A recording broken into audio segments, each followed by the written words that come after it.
what's going on? What's going on? What's going on? What's Welcome up? back. What's up? Welcome Happy New back. Year. Happy New Year. It's the How Breaking y'all Barriers feeling? podcast. I know, man. I missed y'all. We Where y'all missed been you. hiding it? Inside with this weather. Man, listen. It almost swept me away today, for real, literally. I was just trying to check my mail. I went to my mailbox. I was almost back in my truck, and the piece of mail fell, and the water swept it away. So I'm running down the street trying to get the mail. The wind Oh, almost blew me. I'm like, oh my God. I was completely drenched in 2 seconds. It was ridiculous. man. Listen, the rain last night, when they dumped the buckets of water after they won a game, that's what it looked like when I got in my house. Like somebody had just dumped a whole bucket of that water on me. Man, y'all see my fence. I'm like, really? It took the Dang. concrete wall up with it? Yeah, Mm. that's crazy though. Oh my That's God. extra crazy though. What up, whoa? What up, Well? Whoever over the weather machine needs to turn it down. Yeah, it's a bit much going on out here. Well, we are the Breaking Barriers podcast, and we are back. It's 2024 episode. Season 4 of the Breaking Barriers podcast. We back live in full effect. It's been so much going on in these internet streets since we left in 2023. So we got a lot to talk about today. For those of you who do not know who we are, I will introduce my co-hosts. I will start out with Mr. Adrian Taylor himself, aka Mr. GC, aka. Mr. Abundance in 2024. I know that's Mhm. right. Let's get it. And then we Yeah. got my girl, the cover girl, Drena, aka, Dream, aka. Drina finds out. Listen, she gonna if you want to know something, she gonna go find it for you. You hear me? And then we have our host with the most. She always got the most going on, Miss Dee Dee, Miss AKA, The core queen. AKA. I'm here by the grace of God. Yes. Drena, you got a tan for once? Shut up, Adrian. Shut up, Adrian. She over there looking like my daughter, like a sugar cookie.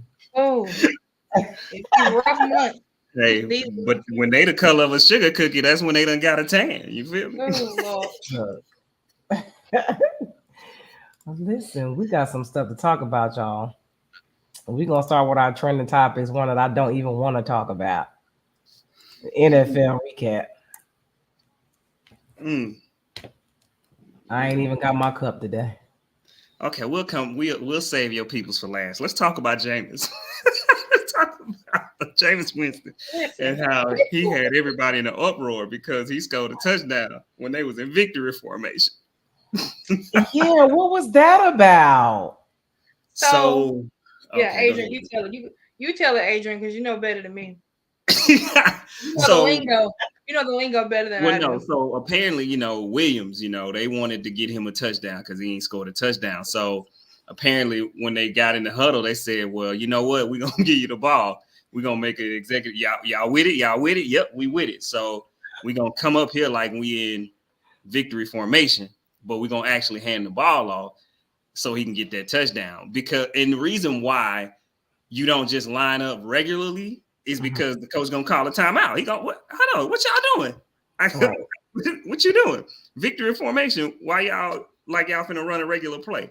So to keep that, under wraps and for them to be able to do it, they still stay in the formation, but they just hand the ball off, let him run in. So, people saying he wasn't a good, well, not people, but your boy Shannon. Spanish, I heard him Yeah, going said off. he wasn't. This is the reason why he not a starter. He don't care. You like, I mean, I get it. I agree with you a lot on it, Shannon. But for someone to give someone else a touchdown, that does say a lot about them. If they Yeah. want that person to score because they haven't scored all year, but they've been a workhorse and running. as a quarterback, I can understand him, you know, and the team saying, man, we here, like you got us down here. Let's give you the ball so you can go on and finish the drive. But you know, but Shannon was like, they need to fire him. He'd be off the team right now. I'm like, well, dang.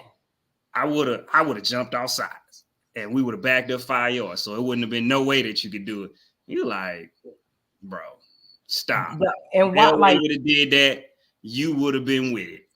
Now so I'm trying to figure out why is Shannon, is he mad because he went against the coach? He's saying basically the way it seemed like he's saying is Bush League because they was in victory formation. Because, you know, everybody like it was 41-17. Like, you know what I mean? Like it was 48-17. What difference does that really make when you're already down 41-17? So. Well, you know the Saints fan hate the Falcons. So everybody down here, they hate the Falcons. They hate Derek Carr and they hate Dennis Allen. So they like go Winston go. Like they don't care. They feel like Dennis Allen was a pussy for apologizing on behalf of the team to the Falcons coach. They feel like he should have changed. People like this is what people down, but you know, of course, and stuff like that, people just go over the top. They were like, he should have chin checked the coach for coming out there trying to say something to him. I'm like, really? You know the coach wasn't gonna do that. Oh my goodness. Right. But I feel like, was it? And again, I'm not really into sports like that. I'm like, did it really make that much of a difference? Like if they did this, they were on the 1 yard line. Right. Right. Exactly. That's ridiculous. So yeah, that was funny. Y'all seeing all the coaches that's getting fired as well too. Yeah. I was surprised about Vrabel. Yeah. Yeah, I didn't think he would get fired. I was shocked about that one. The other one's just kind of like, yeah, I mean, y'all knew y'all was getting fired. Like, I'm saying, like Arthur Smith, you knew you was. Oh my goodness. Yeah. They've been wanting his head on the chopping block. So you knew, yeah, you knew he was up out of here. They just waiting. But I was surprised by him, Tennessee firing their coach. He'll land somewhere. He'll be easy for him to land. So I want to see what the Raiders gonna do. If they gonna give Antonio Pierce a chance, or I don't see it. You know, I know they calling for it. If they do, I feel like it's gonna be like with stipulations. Right. I don't think, you know, they're not gonna sign him to no 4 to 5 year deal like they typically sign coaches. Right. So but we'll see. They might say, you know what, man, it's the new league, man. Like these younger, enthusiastic coaches are the ones that's winning. We got to get away from this old tradition that we typically have. So I hope they give him a shot. I hope they fire the whole Eagles staff. Yeah. So you do know. All right. So we here now. You brought it back. So you know this is the first time in NFL history a team that started off 10-1 didn't win 12 games. First time in NFL history. They literally collapsed in front of our faces. So, I feel your pain, and I know you should be extremely upset because the last 3 games, ain't no way. The Cardinals, then the Giants again. Ain't no way. And you get blown out by the Cardinals and the Giants. It's terrible. It's literally, what's his name? His last name is Acho, Acho. Yeah, he actually went play by play and broke down every single play on the defense to show how horrible the defensive play calling is and how simple it is to fix it. But that's just how bad the defensive coordinator is. Yeah, I don't understand how, especially with the same front, right? You know, on the back end, a couple different guys, but with the same front, I'm trying to figure out how do you not get any pressure? You went from, what was it, 76 sacks last year to like 35, somewhere in there, give or take half. You went half, where you was pressuring the quarterback all day long last year. This year, the same guys up front, even you better this year. You got potentially the rookie of the year on the front line as well too. You got Reddick. What Reddick have? 13 sacks somewhere in there, 14. Yep. It's So so bad. It's just so bad. And it's like every week it's like, what? How do we keep getting here? What is going on? What is this? It's so bad.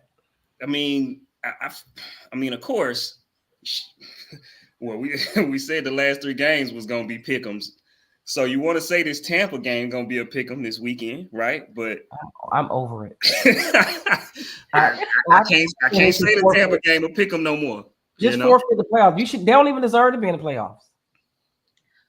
So I have a question going back before this because we've been out for a minute. What is the deal with Russell Wilson and the Broncos? Like, why are they upset with him? What do they want him to do? Take a pay cut. Yeah. Oh, okay.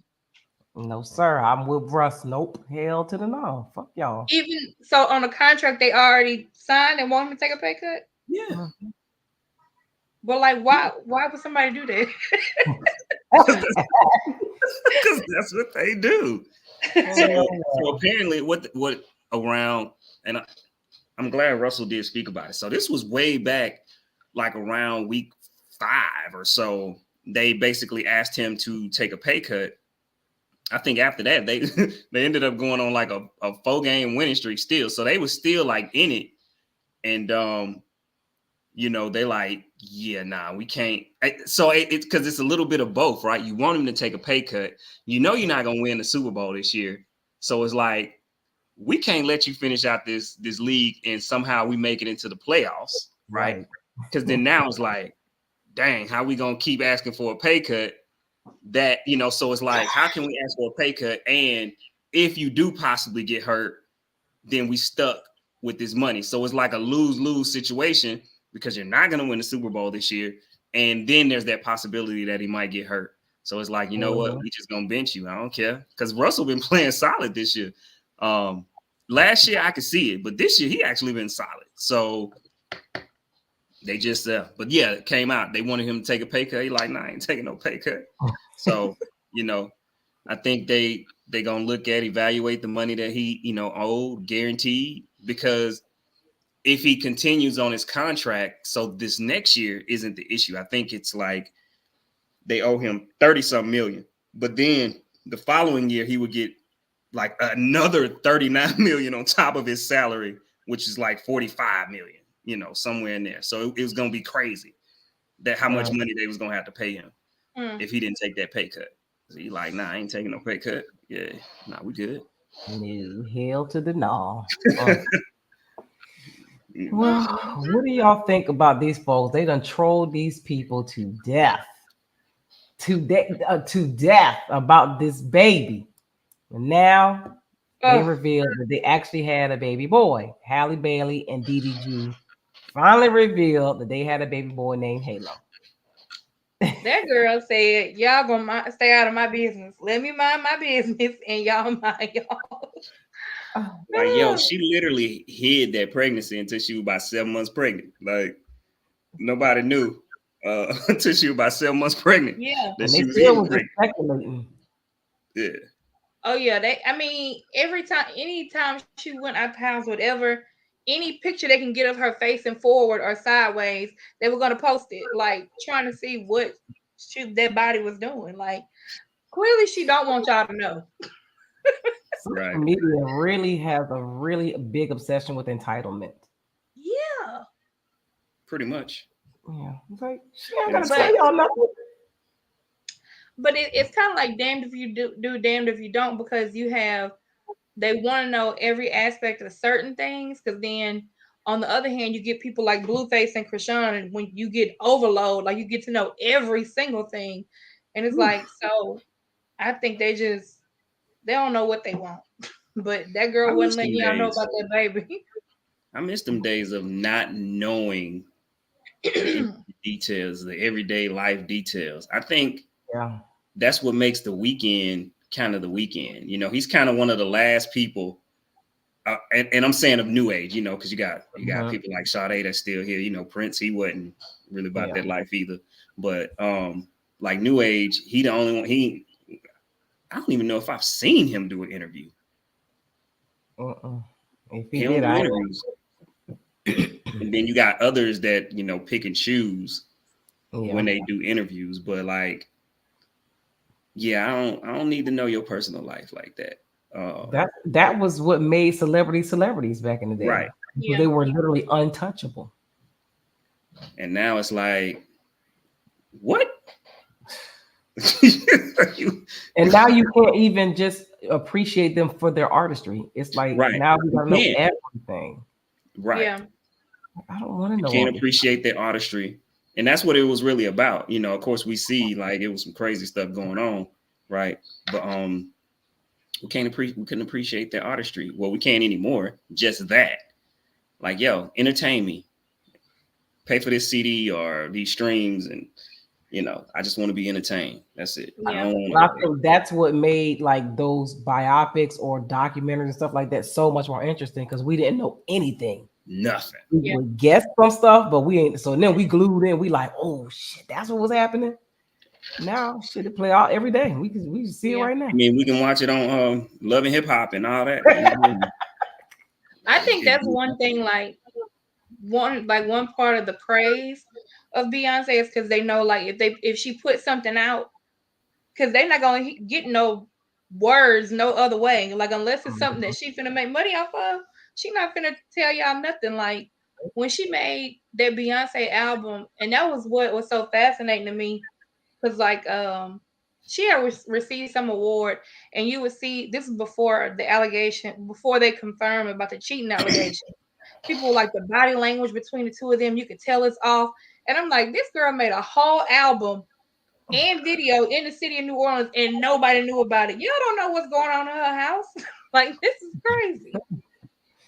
Yeah, that's this new age stuff. Oh Lord, it's so much stuff I don't want to know. I'm like, I didn't need to know this. How we get here? Right? Like, all right, I guess. Okay. And I kind of feel like they were Cardi and Offset. Like, I don't want to know. I ain't want to know all of that. I don't. No. I hate that for y'all, but this should not have to be so public. I mean, they're regular people at the end of the day. Yeah, and I hate for them that people talk about them as if they're not married. Yeah. I'm like, you're talking about they broke up. They married. Yeah. They didn't really talk about them like they're a couple that's boyfriend and girlfriend. Yeah. They going through it. Like, they going through it for a second. And then what they do, right back together. We just see it publicly play out. You know what I'm saying? Like, we look at Bobby Brown and Whitney, like, oh my goodness. I mean, you know what I'm saying? I feel like they the new age. They just not as out there. You know what I'm saying? That's kind of like the new age. To break up, get back together. You hear this, you hear that. Like, but at the end of the day, they holding hands. Right. Right. Let them people live. Stop getting emotionally involved in something that don't concern you. Especially when you doing the same thing. Right. People doing the same thing that they ridiculing other people for doing. I wouldn't go for that, girl. I wouldn't do that. That's right. Like you're doing it, ma'am. You let that man drop you off at work every day. Right. You like you got pregnant. And we ain't never seen a picture of your baby daddy, or you ever in a relationship. Like, you won't even show him. Your child is 3 and you still single, and we still ain't never seen a picture of your baby daddy. Never ain't seen no man.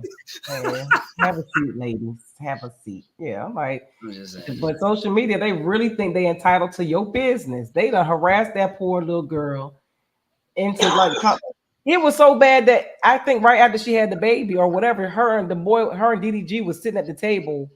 They was talking about something and they was live or something, and she got up to go do something. They was like, "Oh, that's how that. Oh, we know she just had a baby. That's how you stand up after you have a baby." Girl, hey man, damn. People want to know, Didi. I'm trying to tell you. People ain't letting you. They want to know. You hear me? They want to know. No. Don't I know? Golly, I did an interview and oh my goodness. It was a bananas. I'm like, what? I do interviews like this every week. What are we talking about? It's insane. All right, so I did not watch this. Did it air yet? The Jonathan Majors interview? Only I saw the clips. clip. Yeah, I only seen clips. So if it's I think aired, Friday. actually, I ain't seen it. Yeah, I think Friday the full thing airs like a ABC 2020 type thing. Oh, okay. So it did air. I ain't watching that shit. I don't know. Like I just keep hearing the clips about him constantly saying how he's obsessed with Coretta Scott King. Like I don't Leave that understand. lady alone. Why is that? Can you just describe what kind of woman you want? Why do you have to attach a name to it? Hey man, he just did. Coretta Scott King. And how you gonna have a white woman and think that that's how she gonna be, sir? Like this is bananas. Or that she even knows what you're talking about. What are you talking about when you say that? Right? Do she even know who Coretta Scott King is? Like, Not even a little bit, Didi. Not even a little bit. That's crazy. I don't know. I don't know. But now he's saying Megan Good has been his Coretta. Hey man. she was there. Like she apparently at some point comes on camera. And Oh, really? They talk about that, yeah. Let's over under a year. Over under a year. They gonna make it? I don't know. I don't know. My cousin asked me that today. I was like, I don't know. I was like, they look happy. She was like, she looked happy with that other man. I was like, well, you're right. I think it also depends on how quickly he bounces back. Because it's one thing to start dating Jonathan Majors, the movie star. It's another thing to be dating Jonathan Majors, just Jonathan Majors. Yeah. I don't know. Because Jonathan Majors has to come to terms with just being Jonathan Majors too. I mean, he's an incredible actor. I'll give him that. So he's gonna bounce back. Now it's gonna be tough because he was like on his way to being the next Denzel. With the roles that he was getting and then the Marvel movies he was getting, like he was on his way. So he done took a hit because I mean, the Marvel thing, quote unquote, is over with. So over misdemeanors, which is weird to me. Misdemeanors, like he not even gonna do no jail time, and he done. Like they don't want him to do it. Yeah, Kang the Conqueror. I actually liked the movie. When he was in the Wasp with Ant-Man and the Wasp, and the movies he was in, he was actually good. But yeah, I don't know, man. Hopefully, all it's gonna take is that role where it's gonna be low budgeted, but it's gonna be critically acclaimed. Yeah, and then wins awards. That's all it takes. Then you back, but it's just hard for people to separate when they say assault and domestic violence and misdemeanor and felony. It's just kind of hard when you just have that tag on it. Yeah. Yeah, so I don't know. We'll see. Hopefully, just keep your head up, boy. Yeah. Lay low. Never mind. You better lay low. Oh gosh. Recipes getting.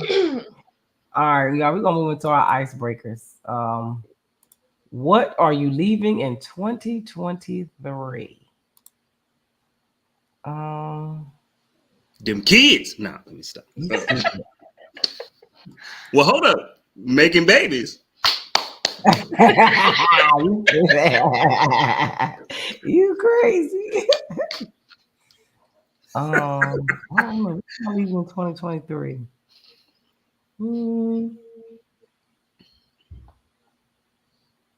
Guessing. I'm not trying to figure out shit with anybody. I'm not guessing. Like if it's not clear, next. Like I'm not. Who you want to go out to? Okay, let's go. We going. Yeah, I'm not. I like that one. I like that one. So for me, one thing that I said I was leaving, and it's funny because I think I don't know if you posted it or Darnell posted it and you commented on it, but just being intentional, right? Being in spaces that I'm welcomed in, being in spaces that I'm invited in. A lot of people network, right? But you network aimlessly. It's not, a conscious network. Going where you celebrate it, going where people, welcome you. I'm not just going crazy places. And then also, I'm leaving worthless friendships, like friendships that do not add value to your life. Hold on, what did he say? I'm sorry. Used to listen What the pet do? and then they have to. Okay. Is that little Adrian or Adriel? Adrian.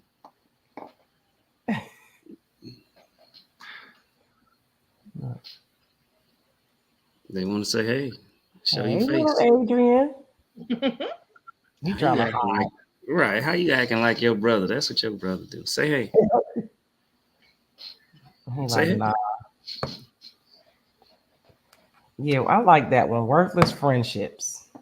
I'm kind of over that, man. Like, you know what I'm saying?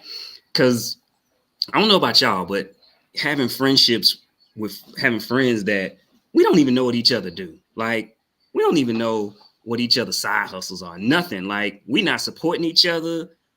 Nothing. Like, so it's like, are we really friends? Like, because when I see others, they supporting each other. They know what each other do because they know who to call when they need some, who they need to talk to and build with. So I'm no longer entertaining, these friendships where the only thing we talk about is sports. Yeah, man. And worthless trivia. Like, nah, we talking stocks. We talking funds. We talking about growing together. Like, I want to circle that. We talking growing. Like, I just can't have friendships that anytime we talk, we just talking sports. So I'm leaving that in 2023. So I'm gonna have to clip that. Woo, child. Yeah, that's child. Mine would be Dee said hers is guessing. Mine would be ignoring. So like seeing it and knowing it, but like still just keeping that connection. So the red flag, even though it's hitting you in the face. Right. Debbie said, I got one more that I learned in therapy, and it's from a book. I forgot the name of the book. I should know the name of the book, but being impeccable with my word to myself. I like that. To myself. Yes. Yeah. We're not cutting no more corners. We not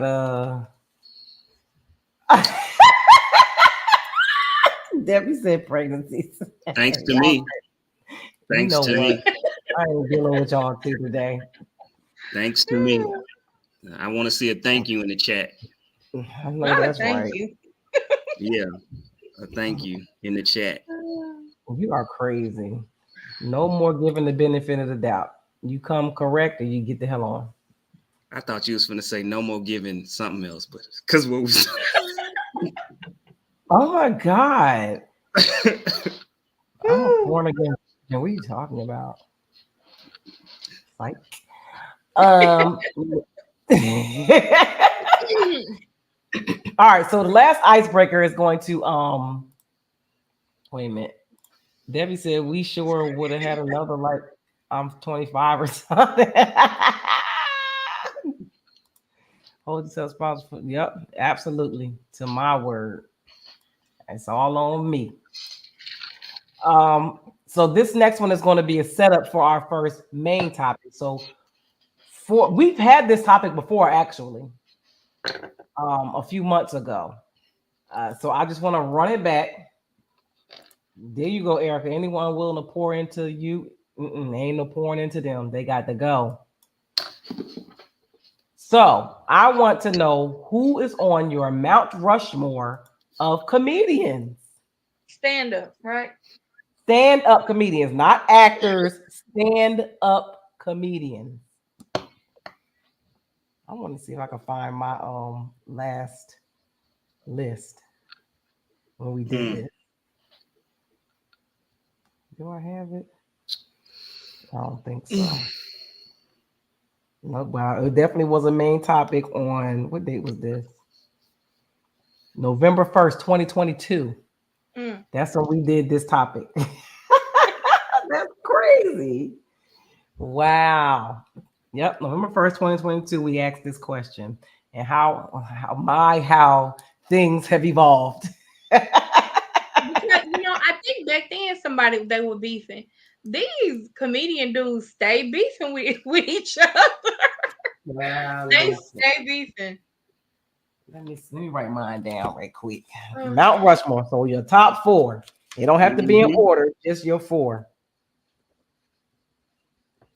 And these mines are I'm going on people I actually seen in person too. Well, no, I'm not. I'm because I gotta add somebody I haven't seen in person.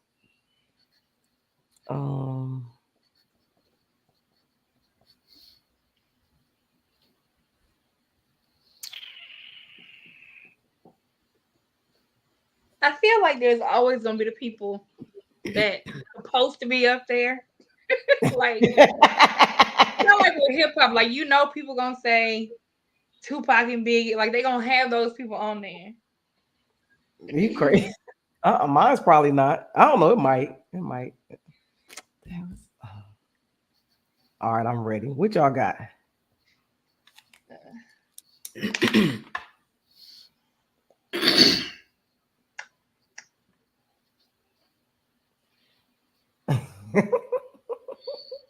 Mine is pretty easy.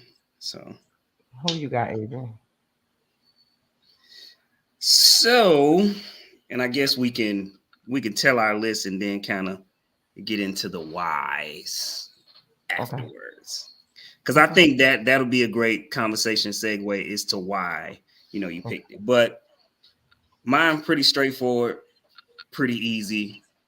In no particular order: Richard Pryor, Eddie Murphy, Martin Lawrence, Dave Chappelle. My honorable mentions are George Carlin, Flip Wilson, Red Fox, Bill Cosby. And it's hard for me to really put them in because, I didn't grow up watching them, right? So it's kind of hard, because you kind of got onto them as you were older and really able to now go back and kind of look at, videos and their specials and stuff like that. So, but they extremely funny. And they kind of, and I wanted to make sure that I said their names too, because I feel like they kind of, were the trailblazers, especially for the comedic style that we have kind of today. You can throw Sammy Davis in there a little bit too. But yeah, those mine. Who you like, Drena? My Mount Rushmore, because again, people like Richard Pryor, Red Fox, Eddie Murphy, like all of them, of course, set the standard of what the people are doing now. My Mount Rushmore, Martin Lawrence, because I feel like we're gonna get into it later. Martin Lawrence, Chris Rock, Cat Williams, and Lavelle Crawford. Okay. My Mount Rushmore is Cat Williams, Martin Lawrence, Patrice O'Neal, and Paul Mooney. And my honorable mentions are Eddie Griffin and some more. Yeah. See, I couldn't put Paul Mooney in there because, well, first off, he's a genius, right? So let's not skip, because he actually helped Richard Pryor write most of his material. So let's be clear. But the reason why he's not on mine is because you said stand up. And so I just don't feel like he has that presence. It's to me, when he's doing his bits, it's like that awkward kid that is extremely funny, but it's like, but you don't have that presence I think he does that on Command. purpose, and I think that's why I You think like he him. did that on purpose? Okay. All Yes, right. he does it to make people feel uncomfortable. I loved it. Okay. It just, you know what I'm saying? But I see people do it, but it's just not that. But he's definitely great. So I really, really, really like him. Because I feel like if we had like our Mount Rushmores of writers, he would definitely be on my Mount Rushmore of writers. So so let me explain to y'all why I picked the 4 that I picked.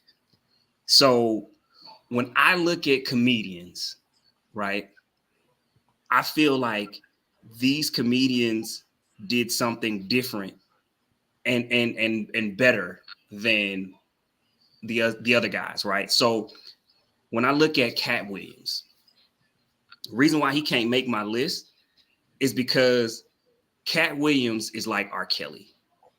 He's a genius, but he's great in his lane, right? I don't know how funny he is. We know he's a genius, but I don't know how funny he is, right? I know how funny Eddie is because Eddie's had to evolve. Eddie is just not funny to us. Eddie is funny to everybody.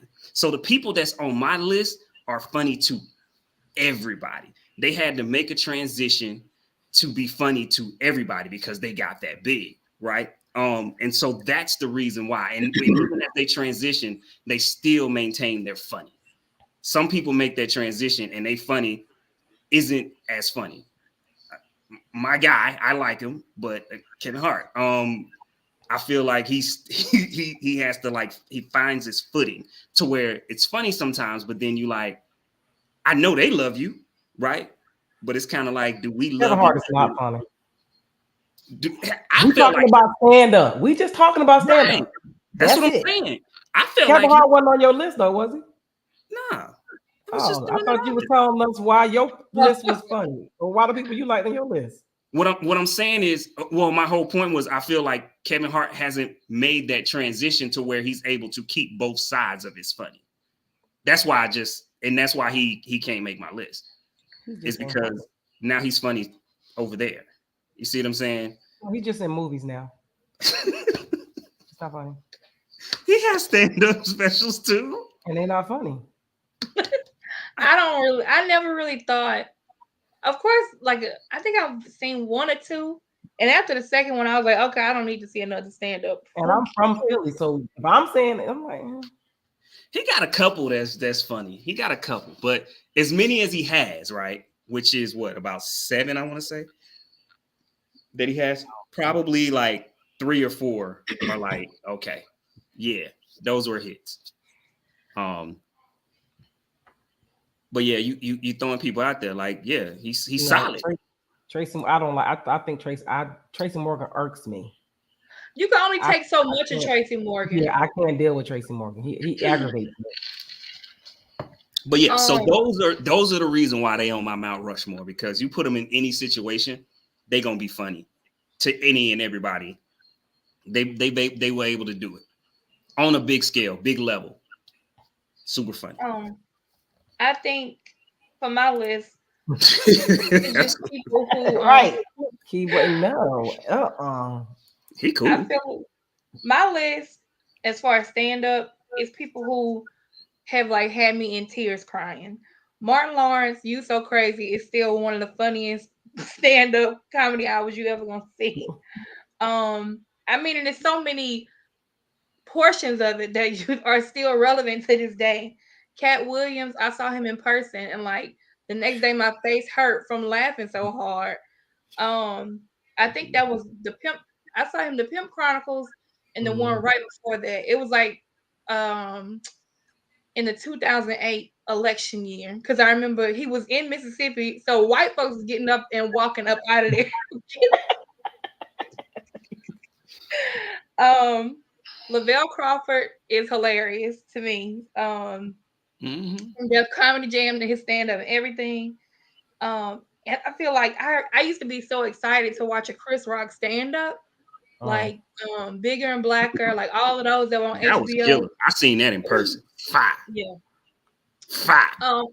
And like Eddie Murphy, I think, of course, everybody that led up to him, because he talks about how all the older comedians like pulled him to the side and told him what to say, what not to say. But he was like the first one to be like a rock star, like with the red leather suits. Like he was just like, I think he was the first one that was like a brand, while everybody else was just, a comedian. They were great at what they did, and they did movies, but they didn't have the star power that Eddie Murphy did. Right. Yeah. For me, I picked Paul Mooney specifically because I love comedians that offend people, and he offends people regular. So I love it. It cracks me All up, the it time. makes people uncomfortable, and he does it in a way that is genius because his writing is impeccable. So I love him for that. Patrice O'Neal, he's just a storyteller. His jokes just flow. And when he get up on that stage, and when he did, rest in peace, I thought he was just amazing. I love Patrice O'Neal. Mm-hmm. Martin Lawrence, the first time I saw him in person, I was in awe. I was just like, yo, this dude still got it. He is a genius. His transitions are crazy. He just got it. Martin Lawrence is just a freaking class act. His talent is just natural. He just got it, and I like him. Cat Williams. I don't think I've ever laughed as hard as I've ever laughed at a Cat Williams comedy show. Like no other comedian has ever made me laugh like Cat Williams makes me laugh. He is so ignorant, and the stuff he come up with is just like, what? It blows your mind every single time. I've seen him several times, and I'm never, ever, ever disappointed. And every time I've seen him, I come out with some shit that I'm probably gonna repeat from here on out. It's gonna be something we use. It's gonna be an ism, some kind of way. Cat be dropping shit. I love it. I love it. His last one kind of disappointed me, but that was just me. I don't think I watched his last one. But whenever, Mm. so I know we're going to get into it, but when he mentioned in that interview that the people he bring on tour with him are funnier than him, the acts he bring out, they be funny as hell. Like the first time I saw him, he brought Leslie Jones with him. He had two other people with him, and I'm like, they had you on the floor.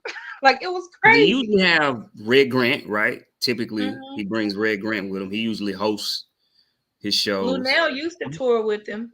Linnell And used to she, tour with him. Mark Curry is currently touring with him. Oh yeah.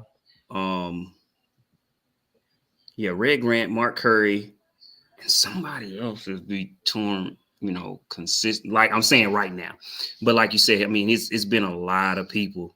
To me, my favorite one of all time by him is Pimp Chronicles. I seen that live, and I about died in there. Him, Lavelle Crawford, like I almost couldn't make it up out of there because I just couldn't breathe. Like I was laughing so much. Have y'all laughed so much that you just like this your side right here? Just you like, Jesus, stop, please. Like I can't take no more. Those were the two shows that I was like, yo, I'm gonna have to leave. Melanie Camacho. She's funny. Yeah, I can't take it. But yeah, so my jaw hurt. Like the more after seeing Cat, like my jaw hurt from laughing so hard. Yeah. But we might as well go ahead and get into it since interview of the century. I ain't even gonna say the decade no more. The century. I believe it's over 35 million views at this point, something like that, on Club Shay Shay with Cat Williams. He shook up the entire world, not just the internet, the world. He got everybody ruffled and razzled and in a frenzy, and folks mad and tussling in comments and arguing with each other and want to see receipts, and they upset he lying, he this, he that. Cat came on Club Shay Shay, dropped some bombs, walked off, and went on about his day. So what did y'all think about the interview? I feel like had it been dropped this week, it would have been like quadruple what it is now, because all the radio hosts, like everybody was still on break, just like we were. Everybody was still on break. Breakfast Club, because it would have been the hot topic. Of course, they talked about it on Ricky Smiley, like he talked about it, but they really didn't get to, hone in on it because, a week has passed. But Well, no, man, that's not why the Breakfast Club didn't hone in on it. The why didn't Breakfast they? Club didn't hone in on it because Charlamagne is cool with most of the people that he was talking about. So he Hmm. wasn't going to harp on it. I didn't listen Monday. Did he talk about it on Monday? I mean, they mentioned it, but it wasn't mentioned like, yeah. The same way he didn't really mention DJ Envy possibly going to jail. Kind of same. Oh, yeah. Yeah. Yeah. But I thought it was just crazy. It's kind of like he gave Shannon Sharp a gift. He just landed this because he came right in. And I mean, he didn't even wait for him to ask him a question. He just went right in like space for people to come here and talk and not let me talk my shit. Okay. And so, okay, you asking us right now, we're talking about what we thought. Like, I seen someone that's a sniper, a straight sniper with it, right? He done watched. Okay, said. You said what? Okay, Steve, you was on here. You said what? Okay, Ricky, what you say? I got all y'all, right? And he came in, bow, bow, bow, just shot him off. Like, yeah, eat this, eat this. And it's just like, dang, bro, like you said, you catch it. Luda, you catch these strays. Like, he had it out for everybody. Everybody was finna get hit. He even hit some people that he respected. You know, he gave them they earthquake, right? He's super funny. But that boy is illiterate. That boy can't read. You know, that's why he ain't a superstar right now. You know, he just said that's why he ain't getting no movie roles. He couldn't read. And they found that out in the right. Well, I did like he did. I put some sauce on it, but but it was just so calculated, and he was just ready, and he came in. And he did that. Like, Jay, I didn't say DJ Envy went to jail. Hold on. I don't want to put no false information. I didn't say DJ Envy went to jail. I said when the rumors were out that he was going to go to jail because he was attached to the guy that was scamming people with the mortgage stuff. So yeah. No, he's not in jail. He's out. But it was just hilarious, and the punchlines was impeccable. It was like, I don't know too many people that'll honestly tell you that they're gonna watch a 2 hour and almost 50-minute interview, right? Well, people like, yo, I'm watching the whole thing, you know, and they watching the clips. Like, we talked about it. Like, some of them one-liners in there just themselves just had you falling out. Like, what? And I had to watch it twice because I don't like when people misquote stuff to fit their narrative. I'm like, because that ain't what he said. And they be like, oh, no, because he said, no, that ain't what he said. Go watch it again. But I got to remember that just like people's reading and comprehension ain't the same, everybody's listening and comprehension ain't the same either. So you got to get folks. Talking about one-liners, when that man said, because Puff Daddy liked to party, and you got to tell him no.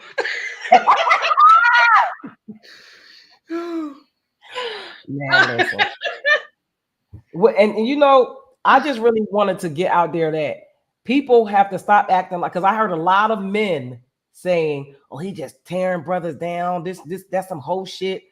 He wasn't tearing anybody. He was responding to everybody that has sat around, and those men are a collective.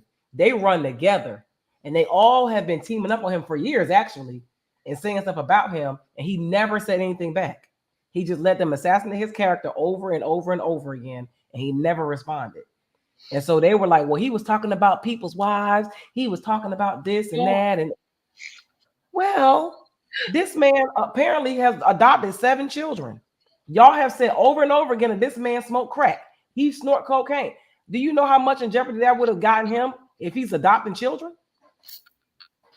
Like, y'all just go out and say stuff and with no proof too. So listen. So we got proof that all these wives look the same. But I'm just so watching yeah, the one-liners was so funny to me, killer. But you know, going back, because I did watch when Ricky was on there, I watched it, you know what I mean? And I remember the whole bit about, you know, him talking about him supposed to, you know, be Money Mike. And, you know, no, people didn't know that. And of course, you know, pretty sure just like, y'all, you looking like, I could not have seen you playing like, at all. But, you know, he could have, it could have been true, right? He could have been originally casted for it. Or he thought that possibly, okay, I'm auditioning for Money Mike, right? But just like Q said, like, man, when I seen Cat Williams, it was his, you know what I mean? Like, no matter what. And what I really feel like is that what it seemed like is that Ricky Smiley was a little bit bitter that he was put in the role of the Santa Claus and not able to really play a part that Money Mike, that was a transcending role. You know, in that movie. Like he stole the show. Like in that movie, like he stole the show because he had a bunch of one-liners in there and it was funny, right? So I think that Ricky seeing that and also ultimately knowing that, I feel like he was bitter and of course kind of talking about it and talking about it and talking about it. And Cat ain't never said that over the years that, oh yeah, Ricky auditioned for the role or, you know, but he never knew that. And then he just kind of brought that up. But Ricky said on the show that he got the role and they filmed it in 4 days. That's what he said on Shannon Sharp show. He came back and rebutted it on his radio show and said he auditioned for it. On Shannon Sharp show, he actually said he got the role and he shot it in 4 days. Well, because also Cube said he auditioned for it, but Cat Williams when he saw that, right? Cat Williams told the story the right way. Cube, he said that what Cat said was true. Right. Yes, Ricky auditioned for it, but Cat ultimately got the role. Cat came on and called Ricky out and said, "You never got this role. Why are you lying? That was my role from the beginning." Ricky originally said that he got the role and they shot the role in 4 days. Like he was Money Mike. That's why Cat was like, "You're lying. You never got the role. You only auditioned for it." I missed that part. When Ricky was on, well, I missed Ricky saying it, and I guess because maybe I missed it because also, like you said on his show, I guess he rebutted it. Yeah, because that's what he was trying to do. He was trying to control the narrative. When after Cat Williams went on, then Ricky Smiley came on the show the next day and was like, had his agent come on and say, "Yeah, you auditioned for the role." Okay. No. Yeah, that ain't what you said on Shannon Sharp show. You said you got the role and y'all shot it in 4 days. Okay. Cat Williams came on the show and said, "Nigga, you did not. You just auditioned. Yeah. If you auditioned for it, I don't know nothing about that because I know you didn't get the role because I got it. And there's no way you auditioned for it because I was auditioned 201. Your ass didn't get that." Yeah. Yeah, Ricky Smiley completely upright just lied on Shannon Sharp show. But I think it was so many elements that made it so great. Him giving us all that information that we did not know. The way he delivered it so calmly, but it was so damn funny. And he meant everything. Talking about standing on business, that's what he went on there and did. That's what he went on there and did. And that's how you get somebody telling the truth, though. Like he literally was rattling it off like, this is what happened. Right. I want to know is how much did they have to cut? Did they cut anything down? Because with stuff like that, of course, they had to edit it. I wonder how much did they cut off? He said they didn't. Yeah, I don't think they cut anything. That's why it was so long. He said because, so Shannon talked about it. He was like, his team. It was like, "Who you gonna break the internet with this one?" And he's like, he knew it would do good, but he was like, I didn't know it would do what it did because he was saying, I think to this day, I think he said Steve Harvey was his biggest interview. I think at 11 million. And then I think like Prime was at 6, Ocho was around 6 million. He had a couple that was, pretty hot, but they was like, yeah, nah, this one, this that one, this that breakout one right here. Like, you think so? Like, yeah, he's like, well, all right, then I'm gonna do what I do to, promote it and tell him we finna break the internet with this one and everything else. But he was like, man, his team during that interview was quiet, like, yo, you don't know what you got right here. Like, this your breakout moment. So yeah, he talked about it. It's like, and Cat said it. He like, man, you might get Oprah after this one. You gonna get Oprah. Period. That man knows his power. And when he's wait a minute, y'all have to talk about the one-liner of the century to me. And I think everybody's gonna use it. I used it today. Fat Faison love is everything. Oh my God. You are a lie. You are fat Faison lie. You gotta say it again, Didi. Faison lie. Like he deserved everything. That dude right there is the biggest hater I've ever seen in my life. His interviews all he do is hate on everybody. Mine, y'all know what mine was. I can't even say it right, so I ain't gonna even say it. But What? the You have one an where he say unnatural. You have an unnatural. unnatural ability to hang around losers. You have an unnatural allegiance to losers. Allegiance, And that's not like you. and that's That's not not like like you. That's Didi. Do That- you know what when someone say that to you? Like that's gotta be. That's like a gut check to me. Like that's like, baby, you better than this. What are you doing? Like, What what is he happening said. right? What are you doing right now? What are you doing? Get your life. Like you better than this. What are you doing? And I also want to call out something else about Black people in particular. When it comes to Black men or women, but we're gonna stick to men right now, having an overinflated I guess consciousness about education or being smart or being a genius. For some reason, anything that somebody can't do, it seems impossible to them or they're lying. So I just wanted to say that when he said that he read 3,000 books a year between the ages of 8 and 12, I don't think that that's impossible. If you break it down, people thought that he said in a year, and I think that's what was screwing people over because they thought he said in a year. I don't know. yeah, Maybe I could be 3,000 books a year from 8 to 12. That's 8 books a day. That does not mean these are 500 page books. That don't mean it's 3,000 page, but you can read a 10-page book. You can read a book and not read all the pages. Scholars are taught to read books in a way that you don't have to read the whole book to gain the knowledge. You don't have to read a book from cover to cover for it to be read completely to understand what's in the book. right. And I'm saying it's different size books. Yeah, and I'm saying this because my god sister is a genius. She literally learned how to read fluently at 3 years old. She taught herself how to read it. She graduated from the University of Pennsylvania in Ivy League school at the age of 17. So for people to think that kids don't like shit like this don't happen, it actually happens. It does happen. Yeah. Like if he would have said he had a learning disability, nobody would have batted an eye. Yeah. Well, also, I think people like, understand.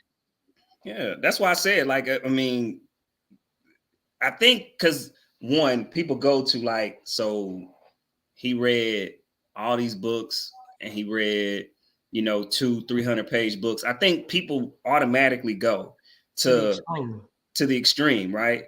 Where no, you might have read a couple 200 page books, but then you might have read a couple 20-25 page books. Let's be clear, how many of those that you can read in a day? I mean, I remember what was that book it? What we had where you used to get the pizza, the personal pan pizza, by reading so many books a week, right? Like we wasn't reading novels. That was the only way you was getting pizza. About an 8-year-old. He was right. You're not reading novels. He's reading small you can books. read The Cat in the Hat and the different versions. You can read like 5, 6, 7, 8 of them in an hour. Like Adrian, that was the only way you was getting Pizza Hut. You gotta get one. You gotta get one of these certificates, right? Because wasn't nobody mama going to buy no pizza. Nope. I was one of them that was getting it, and my mama was going right up there on 49, taking me to Pizza Hut when Pizza Hut used to be right up there on 49, right? And getting my little personal pan pizza from. I started reading before kindergarten, but like I remember once I got in the 3rd grade, like just having the freedom to choose a book and read what I wanted to read. Like my favorite book in the 3rd grade was The Diary of Anne Frank. I probably read that book 15 times in the 3rd grade. And yeah, like y'all was saying, it's nothing. And you got to think about it. Those times back then, you didn't have no TV, you didn't have no internet, you didn't have nothing to do. So you could either read or like go ride a bike or go outside. Yeah. My sister used to read books like that. She used to read books back to back to back all day long, just reading books.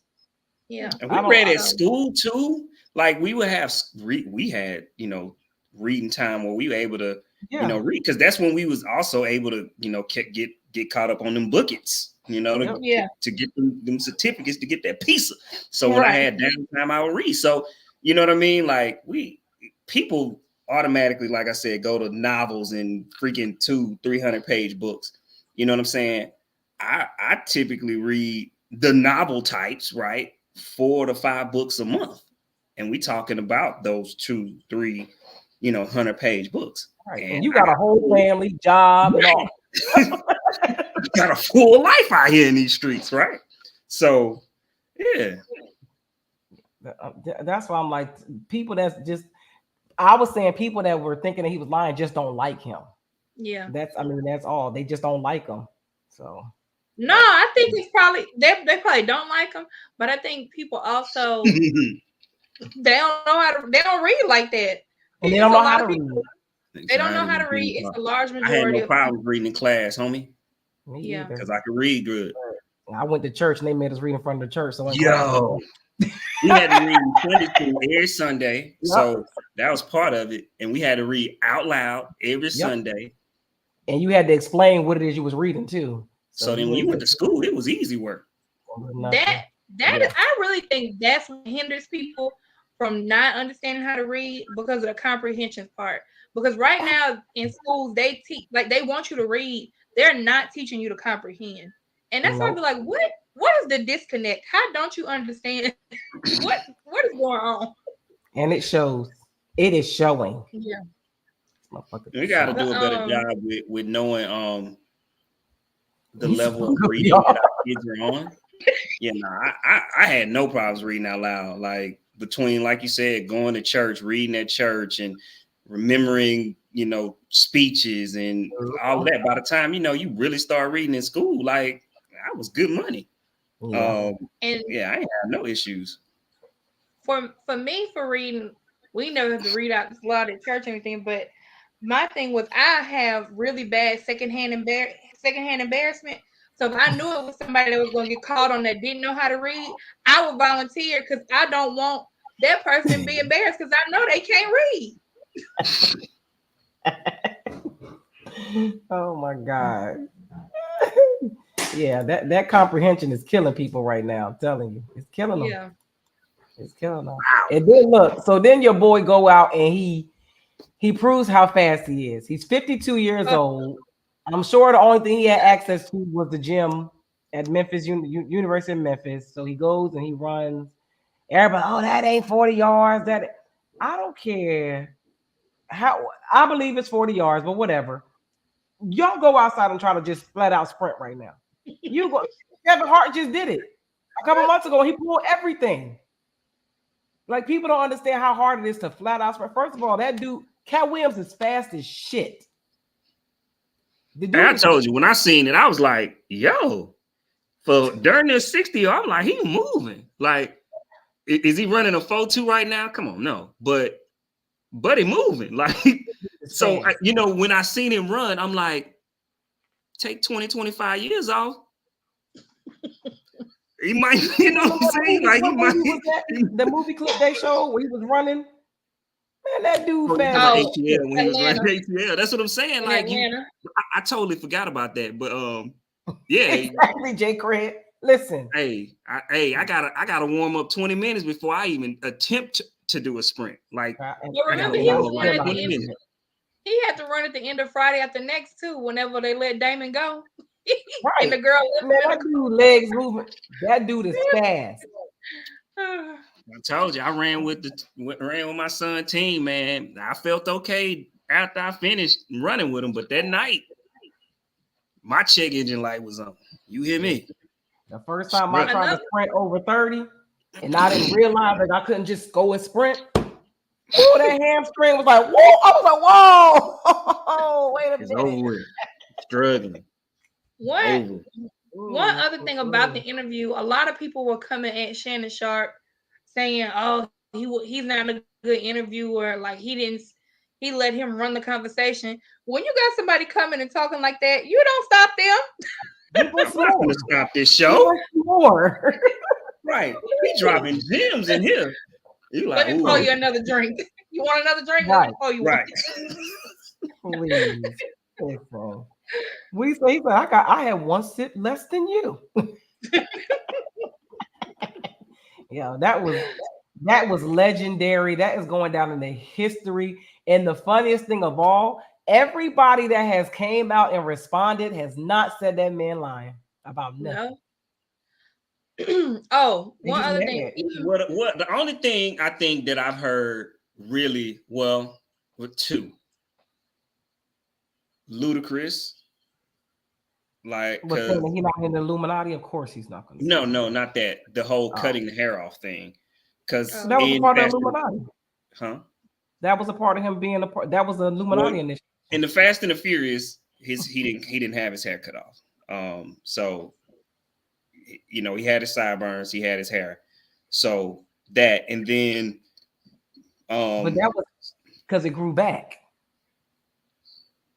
Didi, I don't know. I'm just telling you what they said. I can't remember. I can't. Well, we just talking about what Cat said. Cat is talking about originally. No, I'm talking about with Ludacris, because he has cut his hair off and grew it back. So I'm not sure, but when he said with the timeline, I guess, of him doing it, you know, in the Fast and the Furious time, he didn't cut his hair off. His hair was there. And then Cedric the Entertainer said he had been doing that spaceship joke before he even knew who a Cat Williams was.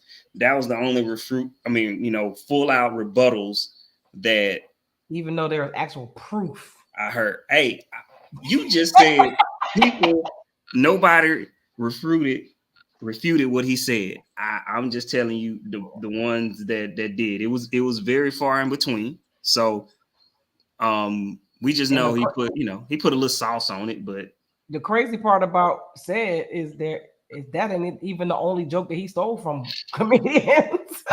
Yeah, now that's the thing, because I know people be stealing people's jokes. Like that's been a thing that people, for whatever, do, especially when you're not big. They might sit in a comedy show when you're not big and hear you, and then take your joke and twist it, spin it. But said that took so many people's jokes is just ridiculous at this point. All the evidence that's coming out now. I don't know why people acting so shocked though. Like, I'm like said, and I don't think people mind if you steal their jokes. Just give them credit. Stop acting like it's your joke. Just say you took it. Like 10, 15, 20 years ago, there was no social media. People weren't recording. They, if you got on Def Comedy Jam or like Comedy View or something, yeah. But if you are in New York City and I bump into you and now you in California, ain't nobody gonna know you did that same joke. Ain't nobody gonna know where you got that joke from, because there was no way to record it. So yeah, I don't know why people acting so sharp. What is Steve gonna say? He can't, because it's too much. All the evidence out there. The way we know you had a hair unit on. Like, what you gonna say? You didn't? That was your hair? Lies. And I mean, yeah, I don't know what Steve could really say. I mean, other than you could try to spin it and say he lied on Shannon Sharp. He lied too. Like, you literally did not have 7 shows when you stopped doing stand-up. You didn't. So no. You eventually got 7 shows, but when you stopped stand-up, that ain't why you stopped stand-up. He stopped. I mean, I heard what Cass said, but I think Bernie had a little bit to do with why he stopped stand. I felt like Steve stopped stand-up when he realized, I ain't like these boys. I can't hang with these boys. Did you see the thing where Cat destroyed them on stage? I saw that. And that's what I'm saying. I feel like it was a collective of things of like, I think Steve knew, like, I got to find another lane because I'm not as good as these boys. Like, these boys are eating me up. And Steve kind of mentioned, he said that about Bernie, right?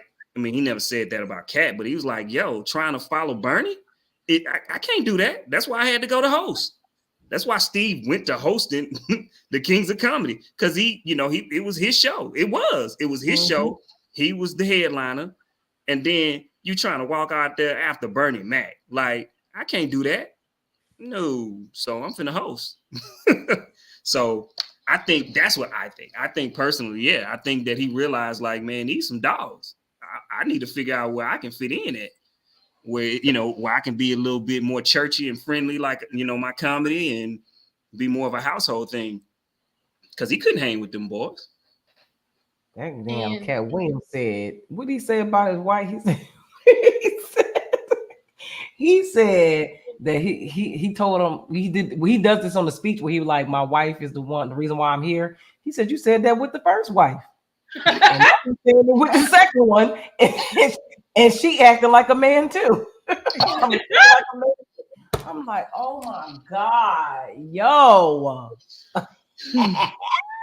And of course, Mike Epps had to insert himself because nobody was Well, talking about he him. was being funny though, because that's his friend. Yeah. He was messing with Cat about his Uh, jacket.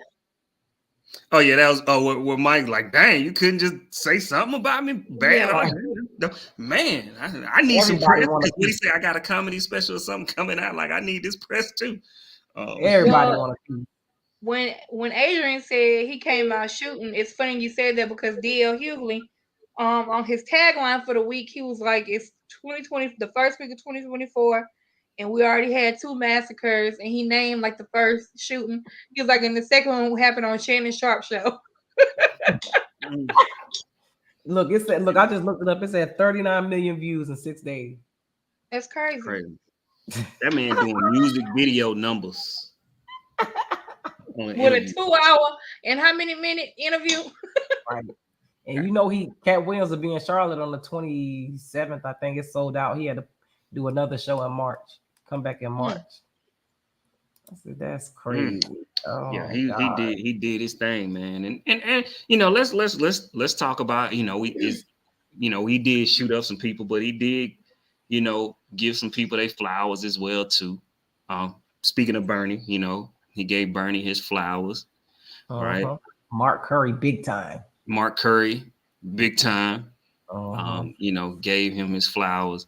Dave Chappelle Gave him his flowers. I don't know if he gave Martin his flowers or if he. I mean, he said he was hilarious and super funny, but you know, he had to talk about the dress thing. Yeah. So, Wanda Sykes. He gave Wanda Sykes her flowers. One gave Wanda Sykes her flowers.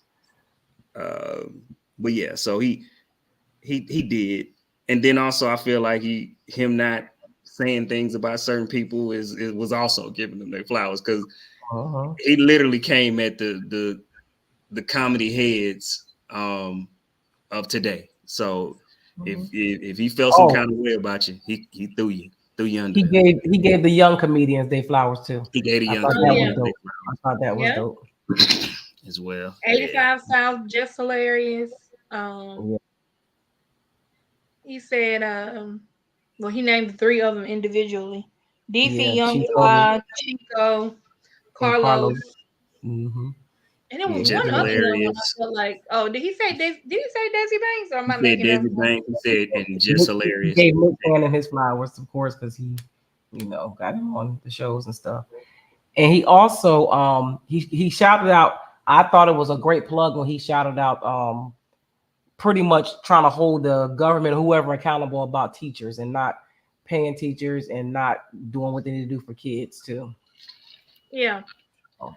There was a lot of good gentlemen, and then not even knowing he got 5 boys and 5 girls. He got 10 kids. He taking care of single dad, adopting 7 children. Like, how Sway? He killing it. I gotta give him his props. I'm here for Cat Williams. So yeah, I enjoyed it, man. It was good. It was definitely entertaining. And then it was people that you could tell, like I see, like. I mean, I know I feel like it's kind of a beef with Steve Harvey, right? But it's like he don't like Ricky Smiley. He don't like Michael Blackston. Like, it's some people that you like, yo, he just don't like them flat out. Like, you know, like I don't know what they did to him. Well, he talked on it, but he just flat out don't like them. Like, they just irk his nerves. And somebody like Cat Williams, you gotta take that as these motherfuckers probably ain't shit. And that's just my opinion, because he is 100% raw, uncut, and authentic. And if he don't like these people, it's a reason. Yeah. And I think it spoke even more about him, like all the people that came out unsolicited and talked about how he looked out for them, you know, throughout the years without any just giving away money. Just giving away money. And I because Deion Cole did it. I like Deion Cole. I think Deion Cole's a great comedian, great actor. You know, I like stuff that he's been in, and then I like his style of comic. So I've seen him multiple times. Funny individual to me. But yeah, for him to come out. You said what? I say I love Deion Cole. Yeah, so and then like you said, other people was coming out saying it too, how giving he is, and then Sherry Shepherd, gave him his flowers and talked about how giving he was, when he had came on her show. So she put him on the spot on her show. And how he paid for Melba Moore's Hollywood Walk of Fame. Talked about that. Oh, yeah. She had to pay $75,000 for that. That was dope. It was like, Yeah. so reserve flowers, you can't afford them, so you just don't get them. So who I'm trying to remember, who was that was complaining about the wardrobe? Said they was like the wardrobe on set wasn't cool, and Cat just sent them 10 grand. Like we not gonna do is complain about wardrobe. Oh, Jacquees, what's his name? Yeah, the little R&B dude. Yeah, R&B singer Jacquees. He said what we not gonna do is complain about the wardrobe. Here you go. Even Boosie. Yeah, what he saying? Boosie like 15. Oh yeah, when he got out. Yeah. But yeah, they was like he always did that. He overpaid. Well, he would always, you already agreed to what you was getting paid, but he would kick you back, take care of you. So yeah, that's a good thing. That he did that. And multiple people have those type of stories. Like a lot of people have those type of stories. Like, yo, if you're around Cat, you straight. Yeah. If you're around Cat, you straight, you good. He gonna make sure you straight. He gonna make sure you good. And that's just the type of person he is. And that was one of the things he was trying to reiterate. Like, y'all keep saying that I'm addicted to something, but I always got money. I'm not, like, how I got a drug problem. I ain't run out of no money yet. Right. What he say? He's like, yeah, my net worth. He was like, how my net worth less than what my last comedy special was. Like, I don't make it make sense. I've been in this game so long, but he's like, I see my net worth and I had that on me. What we talking about? He that dude. I'm sorry. Did y'all see how Kevin Hart responded to him? Oh yeah, Kevin Hart too big, man. He gonna respond in a way that's like son you. You know what I'm saying? I wouldn't expect nothing else. Like basically you lying, and I don't know, because I mean he didn't really say much about Kevin Hart other than the whole industry plant. Kevin Hart took it, his jobs, I guess, or whatever. That's all he really said about Kevin. He didn't really say much about Kevin Hart. But he did, like, Kev, he said, yeah, you gonna have to use your team of writers and everything else. And he did the same. He kind of rebutted the same way with having all his boys, the Plastic Cup boys with him. Kind of the same thing that he's been saying, like, you need all of this to even come from me. I'm coming by myself. I don't know. What? And even there was. So one thing I will say though is, for me anyways, I have a high respect for Kevin Hart. Super, super high respect for Kevin Hart. Because the simple fact that Kevin Hart boys can eat without him. And when you're doing that, like, you're doing something. So he's not, he's teaching his people how to fish. Oh, and I agree. And you don't agree? I said I agree. Oh, okay. So that's just highly commendable in my book. I highly respect it. Highly commendable. So yeah. It just had me thinking when Kat mentioned the beginning, like, because I don't know the Kevin Hart before the fame. Like, I don't know, like, the comedy club Kevin Hart. Never heard of him.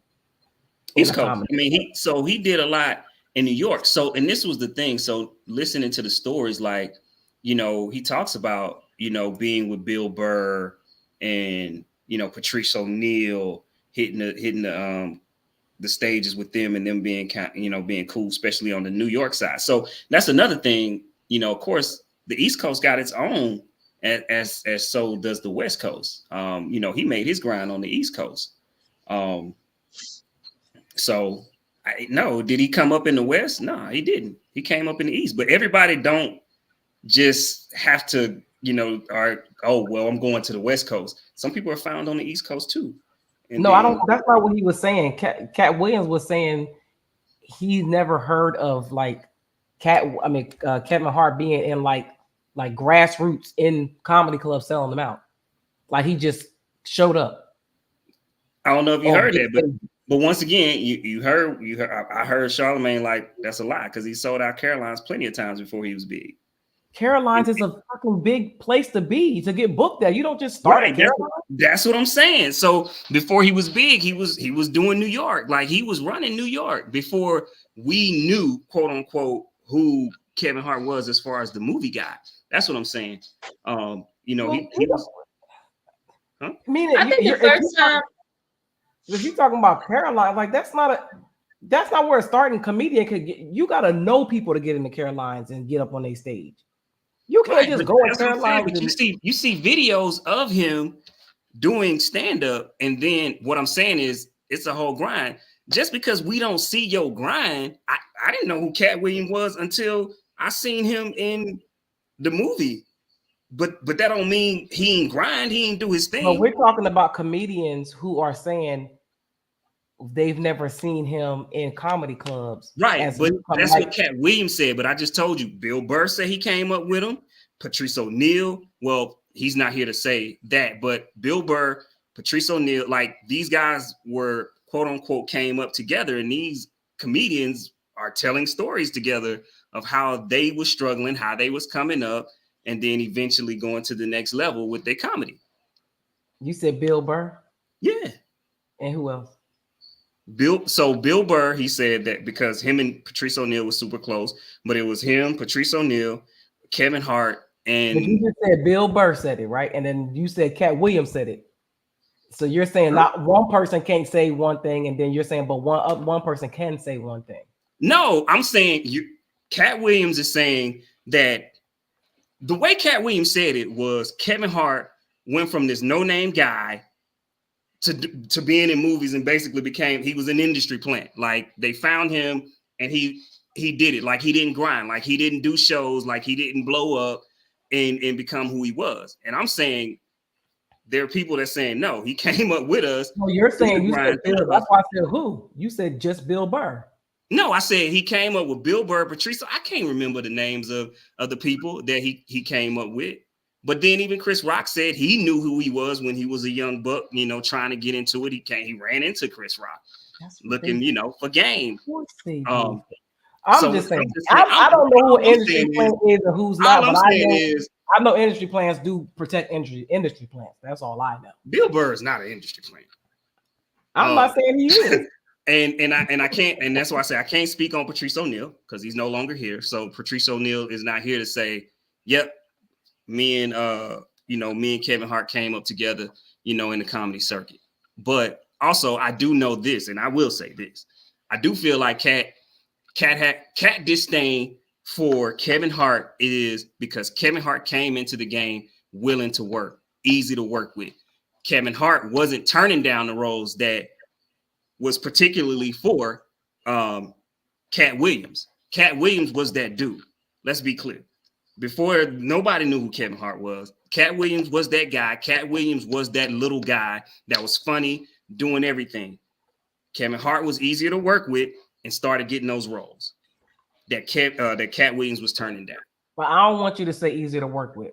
I think he's easy to work with. I think Cat Williams was not willing to take on roles that was going to compromise his morals more than. Well, you heard him. He and they looking at it like, man, you trying to change the script. You trying to do this. You trying to do that. Like, nah, you know what? Because everybody's not going to, what he say, do the step and fetch shit. Everybody's not going to do. And that's perfectly things. Fine. And Kevin Hart came in and willing to do it. I don't think that's being hard to work with. I think that's standing on your morals and your values. It depends on, I'm not saying he's not, but at the same time, they got these sets. They got these roles. They got this money, the budget. It's pretty much going to be, for the most part, how they want it to go. You might have some say-so on a couple changes here and there because you a star, but that's it. And it's like, if you're coming in and you like, I ain't doing this, I ain't doing that, all right, well, I'm gonna get somebody else in here. And then He you said get that the though. He name said, of I'm not being doing this hard to stepping work with. shit. That's what I'm saying. Somebody You else. get the I name of think they being both. I think they've both said. I think that Kevin, the last time that they were going, that they were like disputing each other, whatever was going on with them in the media. You know, Kevin Hart did say Cat Williams was that guy, but he wasn't going to do, whatever they wanted. So that's when he came in. So I think that they both of y'all are right. I think they both said these things. And I think, that's just what it is. And I don't think that Cat is upset with Kevin No. like for any reason. Because I mean what he said was he's not jealous of anybody because they don't have anything that That he he wants. couldn't have or he didn't want Yeah. that he wanted or whatever. But yeah, the first time I ever saw Kevin Hart was in the 40-year-old version. I don't think I've ever watched that movie before. I don't think so. Yeah, I hate when they say black people are hard to work with when they have standards. I don't Yeah, like that because I get roles, and when they send me the script or they send me the wardrobe, no, I'm not wearing that because you're not about to make me look. You're not going to paint me like this in every role yeah, that you give me. I'm not doing it. I I mean, don't think and that's that's me being fine. hard to work with. It's just I'm not willing to do it. yeah, But when you consistently do that, you're gonna get the name of someone hard to work with, whether it's right or wrong. That's what's gonna start, the seed that's gonna be planted, and that's gonna continue to go around about you. I'm not saying he hard to work with, like he said, he has morals. Kevin Hart, I'll do it. And he did it. yeah, All money He ain't did good it, and money. he was doing I'm it. not gonna be. I'm not gonna be the angry black woman in every movie. I'm not gonna be the hoochie mama in every movie. I'm not gonna be half naked in every movie. No, I'm not doing that. yeah. Mm-mm. Yeah, that's what I was gonna say. Monique saying, that's what happened with her. She didn't want to do what they wanted her to do, and so And now everybody apologizing to her and coming out, and the truth is starting to be told because she wasn't lying. right. I don't, and that's what I'm saying. I don't think that's it. It's just the perception. And when that perception happens, unfortunately, money gets taken out your pocket once that perception happens. It's Yeah, called whitewashing of it all. It's if I don't obey massa, then I can go the hell on. That's yeah, what it is. It's like if I don't obey what you're telling me to do, then I'm gonna paint you the way I want to paint you. yeah, That's what Hollywood does. I'm with Roosevelt because I But 100% that's agree because with y'all what never he's been in saying. that situation. That's why That y'all ain't, say but that that. ain't what I'm saying. So, and I'm going to Y'all give you talking some great about corporate examples. America. We're talking about Hollywood. Exactly. I'm talking about Hollywood. Do you think that you can just throw a script in front of Denzel and Denzel just gonna shuck and jive and do whatever it is you want him to do? No, not at all. Not at all. There's a few people that we don't, but at the same time, too, there's nothing that you can say about some of these guys either. They handle their business, they go home. Like they ain't about that nonsense. They ain't You finna don't play know with any. you. But you don't know who they working with, who they not working with. Certain scripts, certain movie directors, certain producers are going to do things different ways. Everybody don't work the same way. Hey, And depending on who you working with and what their agenda is, that's what they're going to paint you out to be. Period. It does not matter how hard or how nice you are to somebody. If they want you to be painted that way, they're going to paint you that way. I guess. Hollywood is not corporate America. Y'all need to really get that through your I head. don't I don't think When they feel like anybody's when they feel saying like that it's shitting on you, corporate they gonna America shit at on you. all. But at the same time, there's a way to conduct business. I don't care what you do, where you at. Like there's a way to conduct business, period. You can conduct And you can business do it how in the you want to most do it. I'm professional not way telling you Cat how want. to handle his You can business. conduct business in the most professional way that you want. You can in Hollywood. If they have an agenda, they got a fucking agenda. And In that's perfectly Hollywood, in the fine. entertainment That's business, perfectly any fine. business. If you stand on business, you stand on business. And hey, you just got to live with it. But that's life, period. There's things, I don't care yeah, what you do, that people want you to do that you ain't, that's not what you about. And you stand on business, then you got to go with the repercussions, quote unquote. You know what I'm saying? Of the backlash that might come with you standing on quote unquote business. And most people that stand on business in Hollywood are deemed hard to work with, combative, or whatever, because they're not doing the things that they want you to do, because they're not stepping and fetching. Yeah. Like I say, it's some cats that I ain't seeing them. And you, like you said, maybe they know who to work with and who not to work with. It's a loud way to stand on business, and it's a silent and another way to stand on business. So all I know is when I got the script and told them I wasn't going to be wearing that shit, they changed it up, and I wore something else. There you go. And it's about the director and who you're working with. Everybody I worked with everybody was black, and they understood when I told them, no, I don't want to be casted that way. I don't want people to view me that way the first time I'm on screen, because they're going to put me in a box and I'm going to look like that all the time. No, we're not doing it. Roosevelt, shut up. I know him, y'all. Talking about his life is a movie. Exactly. They are called gatekeepers for a reason. For a reason. The moment Cat Williams told him he wasn't going to put on no dress was the moment they deemed him as hard to work with. I can guarantee you that. Guarantee it. What did he say? Hold on. There you go, Mona. Type casting. That's exactly what it is. That's exactly what it is. You'll never typecast me. I just won't do the damn movie. Shit. Not gonna do it.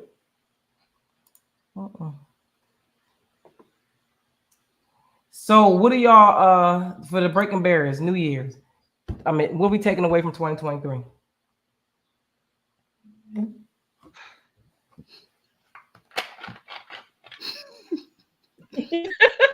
Are we talking about a show? You know, one of the memorable moments, you know, when Didi got into it with the bros.